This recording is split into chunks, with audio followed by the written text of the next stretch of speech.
দেখো কালকে শনিবার ছিল, তো সেই জন্যে জামাই ষষ্ঠী নিরামিষ খাওয়া হয়েছে। তো আজ সানডে স্পেশাল, জামাইবাবু খেতে বসেছে।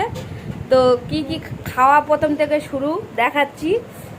উচ্ছে ভাজা, বাঙালির প্রিয় খাবার, পটল ভাজা, পাতলা করে ডাল, আর এই যে ভোলা মাছ। জামাইবাবু সবসময় দেশি মাছ খায় বলে একটু নদীর মাছ খেতে চেয়েছে, তাই ভোলা মাছের ঝাল, বাগদা চিংড়ির মালাইকারি, দেশি মুরগির ঝোল, মাটন কষা, দই, মিষ্টি, আর এদিকে তো স্যালাড আর আম আছে। তো আশা করি জামাইয়ের ভোজনটা ভালো হবে। কি হবে তো ভালো?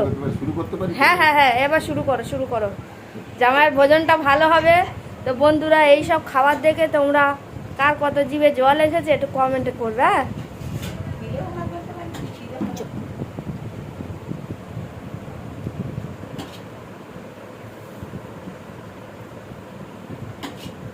ব্যাস।